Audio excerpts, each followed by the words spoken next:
What's up, guys? It's Coach Grant with First Down Training, and today we're going to be breaking down how wide receivers can improve their football IQ and how they can read a DB's leverage, know how to attack their leverage, and ultimately get better at reading coverages. So I hope this video helps you guys out. We're going to be talking about inside leverage, outside leverage, off-man coverage, press man coverage, and just what you can do pre-snap to set you up for success. So I hope this video helps you guys out. But also, fellas, if you're a wide receiver and you want to know the press releases that you guys should be doing and when you should be doing them and drills to work on each one, check out that very first link in the description for a 50-minute long video on 20 press releases, when to use them, and drills for each one. So that's what you guys will get access to. It's 50 minutes. We give you sets and reps for each drill, and we walk you through the exact situations of when to use each press release we teach. So check out that very first link in the description below, fellas. Let's get started with this video. So now, first things first. Number one, when you guys come up to the line of scrimmage, there are a couple things we need to identify about a DB. Can we identify if he's in man or zone? What is his leverage, and what is he trying to accomplish with that leverage? And that's pretty much, at the end of the day, how you guys would structure your plan. We get a million questions about, like, hey, coach, when should I use this type of a release? Or when should I use this release? On this route, what should I use in terms of a release or a move? And it's not necessarily based on the route. It's based on how the DB is playing you. How are we reacting to that DB? You got to have a plan for everything. So coming up to the line, we see, obviously, okay, DB's in a squatted stance and his eyes are on me. Those are two main indicators that it is probably going to be man coverage.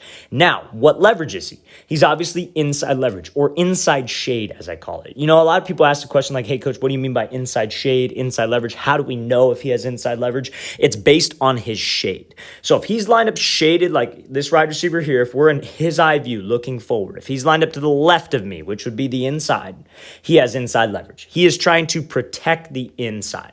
So there you go. We just hit our checklist. We understand what coverage it is. He's got eyes on me. He's in a squatted stance. He's inside leverage. Okay, he's inside shaded, so that means he has inside leverage. And what is he trying to accomplish? Protect the inside. Simple, and it has to happen fast so we can play fast. Now, this wide receiver ends up running I believe a 5-yard in, if you will. He ends up making this catch, maybe not the best route, but we're going to talk about why he decided to attack this DB this specific way.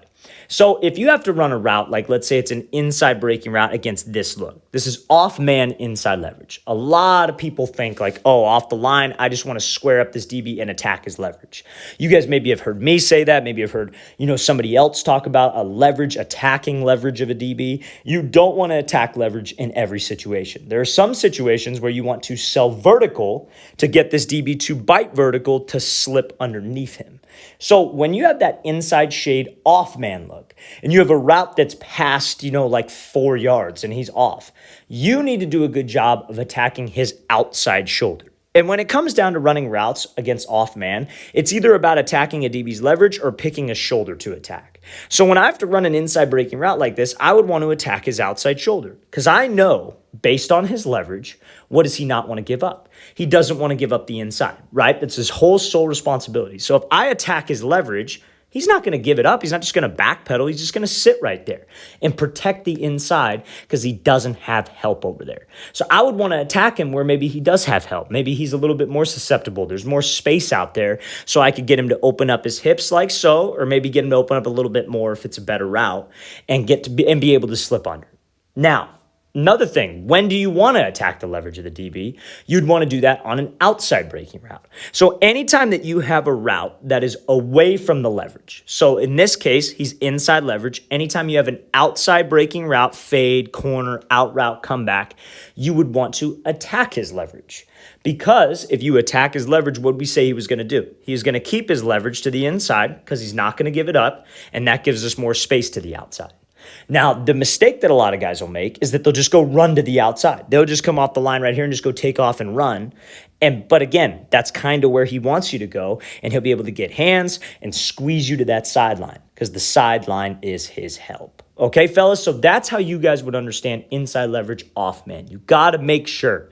If you guys find yourself overthinking things, you find yourself getting confused with all the different routes, releases that we talk about, you have to find a good pre-snap process. Let's identify what coverage he's in. So man zone. Let's identify where his leverage is, and then let's identify what his responsibility is with that coverage, or what it looks like it is pre-snap. Let's play this thing again, full speed one more time. Right idea from this receiver, attacking the outside shoulder, obviously could run a little bit better of a route. Okay, so now let's talk about this look here. This is Darrelle Revis, obviously one of the best DBs of all time. So coming up to the line of scrimmage, based on him. Now, I know in the last clip I just said the eyes matter. Now, sometimes DBs get tricky, right? We've all seen it before. DBs will disguise looks. They'll come down, show it's man, then they'll bail out of it, right? So that's why it's important to determine what coverage it is, man or zone. You also have to look at his stance, not just his eyes. Because in zone, that DB could screw with you. He could just be looking at you, but he's still in a zone coverage stance. So we come up to the line. We see that he's turned. His hips and shoulders are opened up to the QB. He has his eyes on me, but for the most part, this looks like a zone coverage because he's off. He's about 7 to 8 yards off. And now what's his leverage? He's outside leverage. So when he's outside leverage, what is he trying to protect? He's trying to protect the outside. He wants to force me inside. So we just got a whole ton of info, and it's got to be like in less than a second when you come up to that line.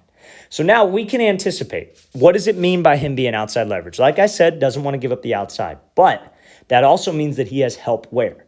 He has help to the inside, because that's the whole reason nobody's going to play outside leverage without some kind of help to the inside. So how would we structure my routes? How would I do things here? So this wide receiver is going to be running like a 12-yard out, 12 to 15-yard out against outside leverage. So we talked about this against inside shade. What do I do when I have a route that's to the leverage of the DB? I would attack a shoulder. So we would attack his inside shoulder to try to force a hip flip. I would not attack his leverage or his blind spot because that is where he doesn't want me to go. So he doesn't want me to go there. What's he going to do? He's going to keep his leverage because he has no help over there. And when you run this out route, you can't just change the route mid-play. You're going to have no space to run towards that sideline. So let's play this thing full speed. So this is textbook by this wide receiver. Attack inside shoulder hard, break this thing right off, and then be able to accelerate out and win on this play. That is exactly how we should draw it up every single time. You should never, because automatically when people see this zone coverage, maybe it's cover 3, maybe it's cover 4, they automatically think when a DB turns like this, oh, I got to attack blind spot. Not always the case. His leverage, whether it's man or zone, always applies. If he's outside leverage zone, he's going to keep that outside leverage. If he's outside leverage off man, he's still going to keep that leverage. That is his responsibility. He has help to the inside. So let's pick that shoulder. Let's try to force the hip flip and be able to slip underneath. Now, when would you want to attack this blind spot, or when would you want to attack his leverage and try to step on his toes? That would be when you have an inside breaking route. So if I come off the line and I see that he's outside leverage, and let's say I got to run a post, like let's say it's cover 3, obviously. So like let's say there's one high safety in the middle of the field and you got to run this post. Obviously, if the QB back here stares left, looks off the safety, he could come back to me and hit this post. I used to love when I played quarterback hitting like a double post concept against cover 3 because you could really play with that safety. You just have to hit the post on time, and there has to be a good route from the wide receiver. So what I would do if I wouldn't just come off the line and just run the post, because this DB could get hands, force me to the inside, what I would want to do is I would want to attack his leverage, because guess what he's going to do? He's going to keep his leverage. The safety's over here. I just created a bigger window for myself on the post. Fellas, against off man, against zone, it is all about that stem. How well can I attack? Can I structure my stem correctly, attacking a specific shoulder, leverage, whatever it is, or can I sell vertical on a route like a 12-yard out versus outside leverage? Let's play this thing again, full speed one more time. Great job by this wide receiver understanding how to run a 12-yard speed out against cover 3 outside leverage zone. All right, so now, last thing I want to talk about here is what if you have a situation where you have a specific DB, leverage, we're going to talk about leverage, but you have to run a route that's past where he's lined up. So like in this example, this is going to be like a 12 to 15-yard dig, and the DB is about 2 to 3 yards off inside shade. So how would I do this? What do I do? Do I try to force the inside release? Do I take what he gives me? If you think take what he gives you, that is 100% correct. So remember, nothing changes. You still have to have that good pre-snap process. So I come up to the line. I see what? Okay, eyes are on me, squatted stance. Good chance that's man coverage. Now, where's his leverage? Inside leverage. What's he trying to protect? Trying to protect the inside. Those are the 3 things, fellas. Every single rep. I don't care if it is a run play. I don't care if it is a pass play. You have to be thinking about those things to get into that habit. And in practice, 1-on-1, 7-on-7, that is how you get better with the IQ side of things.